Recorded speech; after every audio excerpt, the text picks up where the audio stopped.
ತಗೊಂಡು ಹೋಗೋ ಗರುಡ ಅಮೃತ ಬಂದಾಗ ಗರುಡ ತಗೊಂಡು ಹೋಗುವಾಗ 4 ಕಡೆ ಅಮೃತ 4 ಬಿಂದುಗಳು ಬಿದ್ದುವಂತೆ. ಅದು ಹರಿದ್ವಾರ್, ಪ್ರಯಾಗ್ರಾಜ್, ಉಜ್ಜೈನ್ ಮತ್ತು ನಾಸಿಕ್ 4 ಕಡೆ ಬಿತ್ತದು. ಇದು ಕಥೆ. ಆಮೇಲೆ ಮೋಹಿನಿ ರೂಪದಲ್ಲಿ ವಿಷ್ಣು ಬರೋದು, ಬರೀ ದೇವತೆಗಳಿಗೆ ಕೊಡೋದು, ಇದೆಲ್ಲ ಕೂಡ ಅದನ್ನು 4 ಕಡೆ ಇಡೋಣ. ವೇದ ಕಾಲದ ಋಷಿಗಳು ಯೋಚನೆ ಮಾಡಿದರು, ಹೇಗಿದ್ದರೂ ಈ 4 ಜಾಗಗಳಲ್ಲಿ ಅಮೃತದ ಬಿಂದುಗಳು ಬಿದ್ದಿವೆ. ಇಡೀ ದೇಶವನ್ನೇ ಇಲ್ಲಿಗೆ ಕರೆದು ಅಮೃತತ್ವವನ್ನು ಪಡೆದುಕೊಳ್ಳುವ ಕಾರ್ಯಕ್ರಮಗಳಲ್ಲಿ ಇವರನ್ನು ತೊಡಗಿಸೋಣ.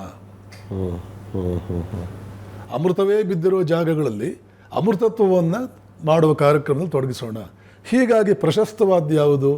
ಈಗ ಶಿವ ಈ ವೇಳೆಗೆ ಆದರ್ಶ ಆಗಿಬಿಟ್ಟ.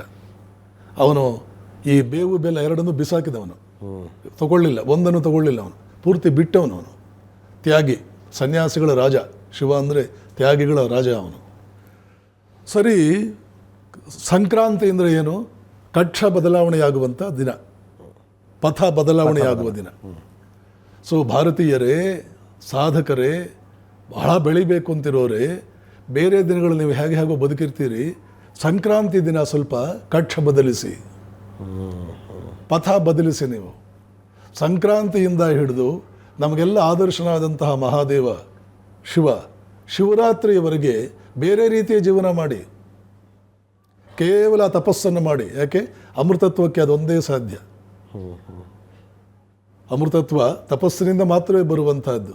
ಬೇರೆ ದಿನಗಳಲ್ಲಿ ವ್ಯಾವಹಾರಿಕ ಚಟುವಟಿಕೆಗಳೆಲ್ಲ ಇಟ್ಕೊಳ್ಳಿ ಅಂತ ಹೇಳಿ ಈ 4 ಜಾಗಗಳಲ್ಲಿ ಈ ಸಂಕ್ರಾಂತಿಯಿಂದ ಹಿಡಿದು ಶಿವರಾತ್ರಿವರೆಗೆ ಇಡೀ ಭಾರತ ವರ್ಷ ಅಲ್ಲಿ ಬಂದು ಕುಳಿತುಕೊಂಡು ತಪಸ್ಸು ಮಾಡೋದು. ಈ 4 ಜಾಗಗಳಲ್ಲಿ ನಡೀಬೇಕು 12 ವರ್ಷಕ್ಕೆ. ಈಗ ಹರಿದ್ವಾರದಲ್ಲಿ ನಡೀತು ಅಂತ ಇಟ್ಕೊಳ್ಳಿ, ಇನ್ನು 12 ವರ್ಷಕ್ಕೆ ಹರಿದ್ವಾರ್ಗೆ ಬರಬೇಕು.